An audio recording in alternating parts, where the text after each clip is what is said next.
Hi all, you may notice we are in a different location to my usual videos, and that would be because I filmed an episode, looked nice and cute, had my makeup on, my hair was more curly than it is now, and then when I came to edit it, I realised that every other word that I said was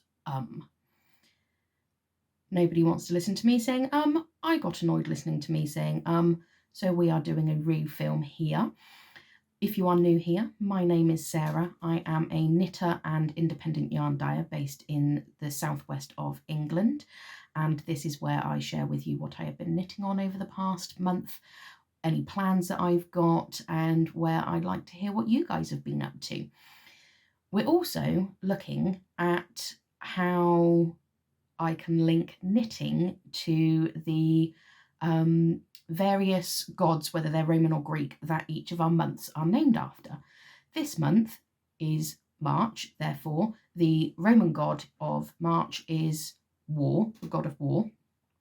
And initially I was like, oh my god, how on earth do you link knitting with war? I mean, we've all wanted to stab somebody with a knitting needle before now, but it's not exactly going to do very much good when you're up against tanks and guns and, back in the day, bayonets and things like that. Then I realised that actually knitting does link very well with war. So not only were people sending their loved ones knitted items, so those of us, those that were left at home on the home front were sending knitted items through to their loved ones on the front line, but knitting was actually used as an espionage tool. So in Belgium, I believe it was, they would write knitting patterns, and if it was drop a stitch or purl a stitch here or something along those lines, it was code that other knitters understood to be a code, so that they could pass on messages as part of the resistance against the Axis powers during, I think it was World War II. So that was during World War II that they did that. And of course, we've been making our own clothes as a species since time immemorial. How somebody came up with the idea of doing it with 2 sticks and a piece of string that they got off of a sheep, I do not know, but I am just very grateful that they have done so. Now, whilst I haven't knit anything through the last 4 weeks or so that I can directly link to the war or any war, I will leave some notes below on any charities that are doing knitted items or taking donations for the guys that are facing troubles over in Ukraine, and I will also leave some links to anywhere that will do donations for the guys that have been affected by the earthquakes out in Syria and Turkey. So if anybody wants to knit and contribute that way to them, then you can do so. Give you the links down below. But I have been very busy with my knitting and crafting throughout February, which is quite surprising really, given just how busy a month for my day job I was throughout February. Maybe the stress just made me knit faster. Last month was February. Sorry, I've just realised I said We're going to try not to do that. I apologise if it slips in every now and then. Clearly it's my thinking word. But done it again. February was Februus. He was the Roman god of death or new beginnings, purification. So one of the things I did first of all was to finish off the hexagon crochet blanket that I had found buried at the back of the cupboard. That has now been gifted to somebody who is expecting their baby within the next couple of months, but I will insert a picture here so that you can take a look at how I finished it. And then this month I have finished 2 things, one of which I will pop a picture in here because again that one's also being posted off to somebody else who was also expecting a baby. So that is the Flax Light by Tin Can Knits, and I used my Advent minis from Chromatic Yarns, who is, so it's Hannah at the Corner of Craft, and her yarn store is Chromatic Yarns. So I faded some of those together to make, I think, a very cute jumper for a little girl. My mum wasn't overly sure about the orange at the top, but I do like it. The other thing I've finished, I've just realised is out of shot down here, so give me a second.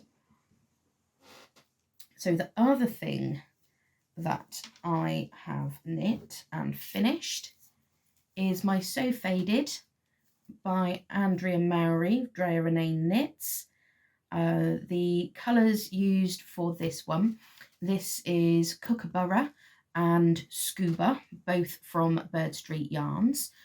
And this is a top-down raglan. I believe this one was knit, and I've just realised I've shown it you back to front, not that it makes much of a difference. Top-down raglan with built-in shaping at the back so that the back sits higher than the front. Size inclusive pattern all the way from like skinny binny all the way up to, I want to say there's like 10 sizes. I'm not entirely sure what the largest bust size is. I want to say about 60 inches, maybe even bigger than that, because Andrea Mowry is very good at doing size inclusive patterns. That is also going to be a little bit of a theme for this month's video, but we will get onto that in a moment. So this is my So Faded. I am thinking that I probably should have used a speckled yarn as well in the bottom, just so that we don't get the stripes across the chest there. However, I love it. It's, as with all knitted items, it's unique to me. And it hasn't been washed, it hasn't been blocked, but it has been worn about 5 times. It's got lovely garter stitch ridges on part of the shoulder, but other than that it's stockinette.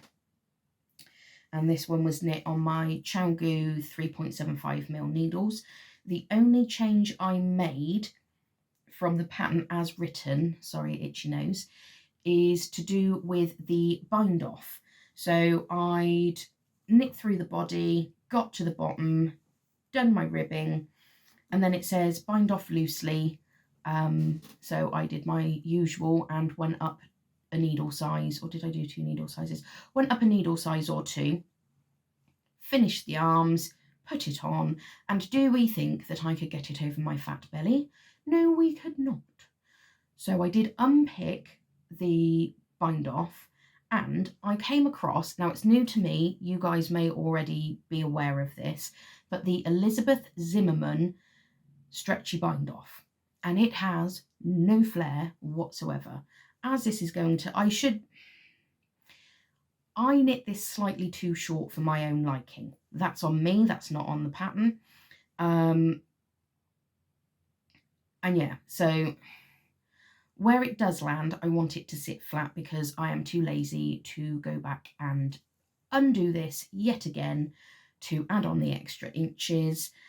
So I wanted something that would sit nice and flat, and I come across the Elizabeth Zimmerman stretchy bind off, and this is it unstretched just as it sits, and then you've got this amount of stretch. So this is a really decent amount of stretch, and it's the easiest bind off. It's a sewn bind off. It's a really nice easy one. You literally go in as if to knit and take it off the needle, go into the next 2 stitches as if to purl, so purl through 2 stitches, leave them on the needle, knit 1 off, through 2 to purl, knit 1 off, through 2 to purl, all the way around, and it's absolutely brilliant. I'm aware I'm doing it again, saying the word I'm going to have a word with myself about that. But I am aware that there are other sewn bind offs. The Italian bind off, again, is another great sewn bind off that doesn't cause flare.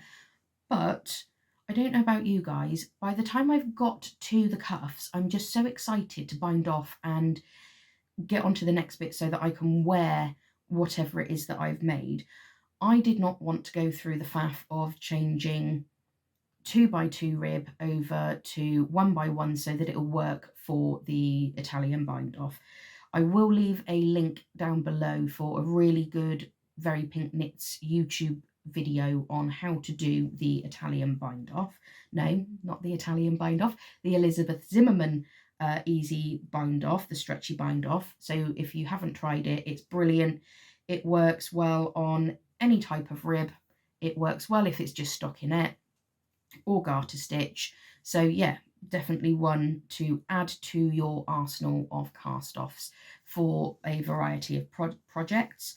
But yeah, so this is my lovely So Faded, which I will put back on after I finished filming because I wanted to be able to show it to you. The other thing that I have finished this month is I knit another baby hat. So this one is the Max Actually by the Woolly Badger, and I think, did I do this as baby size or toddler again? I can't remember if it's the baby size or the toddler, but another very size inclusive pattern, goes up through all the sizes from babies all the way to extra large adult.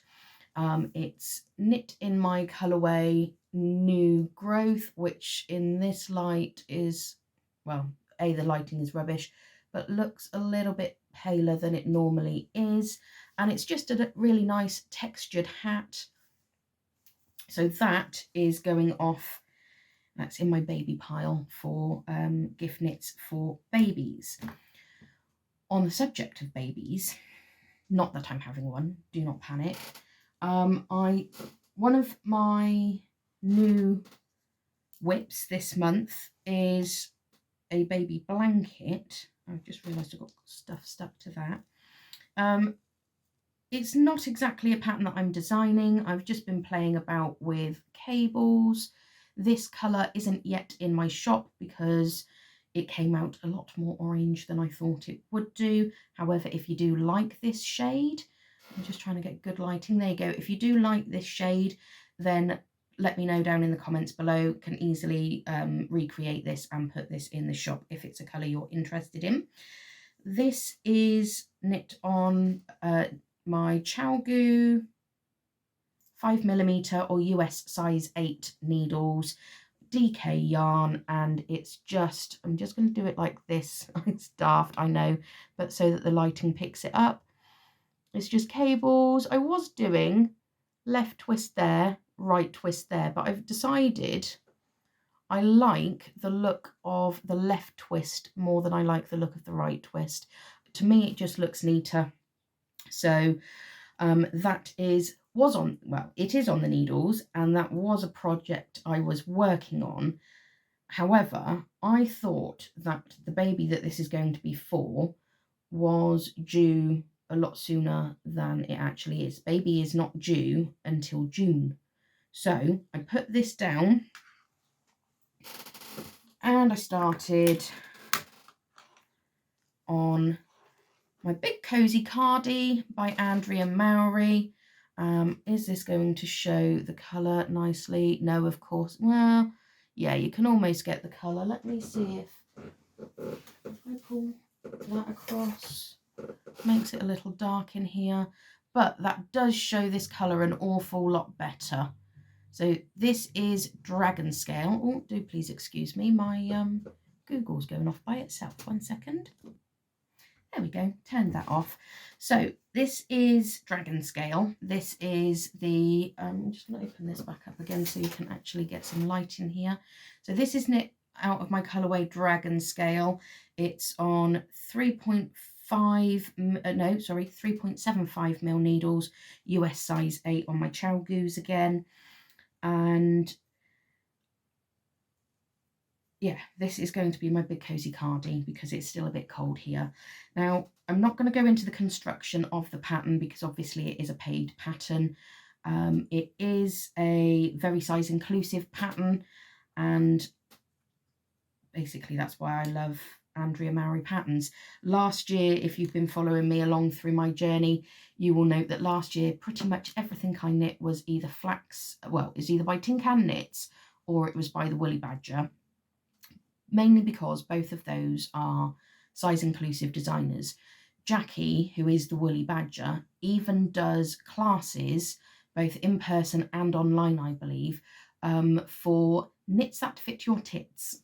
So if you are of a larger bust variety, instead of having to go up loads of sizes so that it fits nicely around your bust, but then has far too much fabric in the arms or the rest of the body, she does, I think it's even written into a lot of her patterns now as well, adjustments that you can make to create the extra space to accommodate the ladies without having to compromise on the fit of your jumper or sweater or whatever it be that you are making.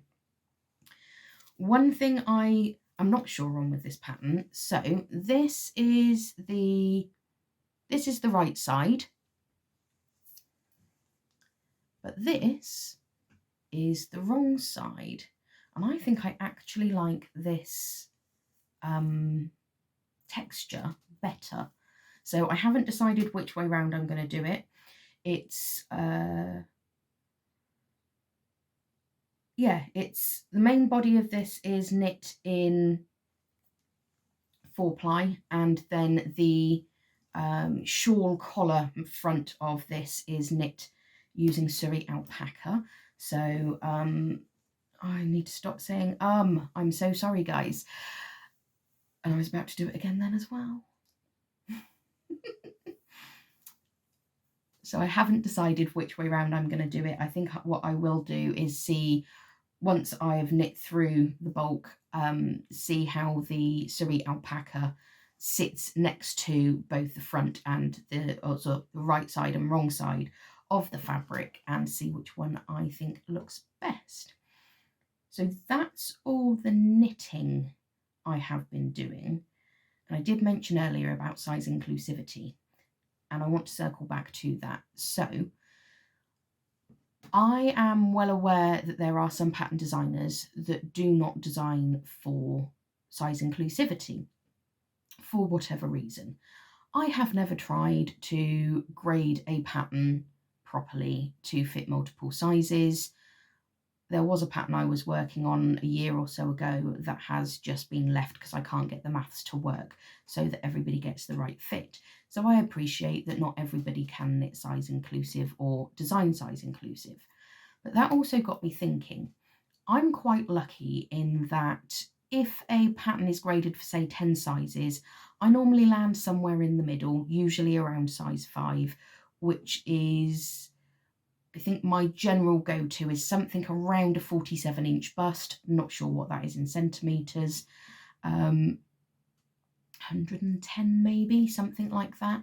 So that's the size I like knitting for myself. Usually gives me enough ease for what I want, but still fits nicely elsewhere.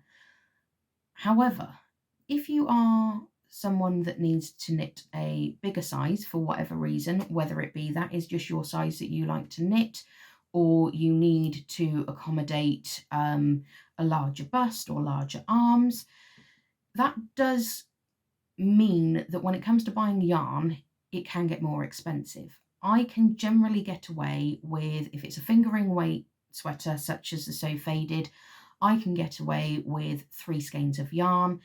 And yes, I do have enough to actually knit that jumper a bit longer, so it would fit better if I could be bothered to do that.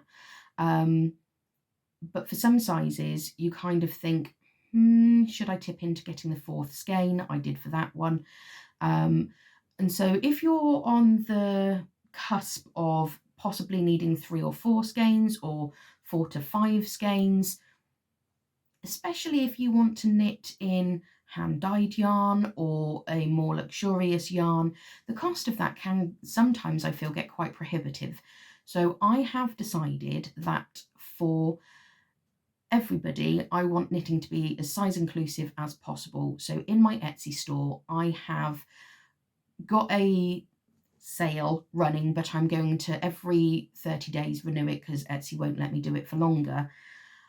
For anybody that buys 4 skeins or more of my yarn, you get 10% off. So the more you buy, the more you save. So if you do want to knit something with hand-dyed yarn, if there is just that one colour yarn and you're like, oh my god, that would knit up so beautifully into this project that I want to do, but the cost of it can be prohibitive. Check out my Etsy shop. See if there's anything in there you like. If there's not, let me know if there's something you would like to see, and hopefully that way it will make knitting more size inclusive for more people. So that's currently in place now, and I will look to renew that every 12 months. No, not every 12 months, every 30 days. But I'm going to plan on keeping that running for as long as I possibly can. And I would like to encourage any other yarn dyer, if they are able to do so, to try and do something similar, just to make it a bit more inclusive for everybody to be able to knit with hand-dyed yarns, no matter what size they need to knit. I've got a shawl pattern design in my head, and I've just been playing around with it to see which one I prefer best, really. So this was my first little sample. This one has been washed and blocked, and this has got like a heart-shaped cable rib. No, it is cable, not rib. Get your words out. So I've been playing about with that, but I don't like how it puckers at the bottom there, and I'm not sure I've got the patience to be doing all of that seed stitch in the middle of the hearts. So played about with that one first, and this one hasn't been washed and blocked, but this is the other one that I'm looking at, and I think I need to introduce a bit of a twist down the bottom there. But this is the other one that I have been fiddling with, which I think this one is probably the one that I will end up going with. So I just need to do a bit more finessing before I write down the pattern. But yeah, so this is going to be a new shawl pattern. Start off little stitches at the start and then just grow it by increasing on this edge every other row. Yeah, and I think this one, yeah, this was knit on DK weight, and I think this was knit on 5mm needles as well, if I recall. It's either 4.5mm or 5mm. So that's a potential pattern coming. That, though, I think is everything for me from March, or for this episode. So if you want to knit anything and donate those to anybody affected by the war in Ukraine, or as I said, the Syria-Turkey earthquakes, check out the links below. There'll be details there that you can take a look into. And similarly, if you haven't been knitting anything for there, but just want to share what you've been knitting, please leave a comment down below. Would love to see what you've been getting up to and what your plans for the future month is going to be. And with all that being said, thank you very much for watching me today. Please like and subscribe if that catches your fancy, and I'll look forward to seeing you next month. Bye, guys.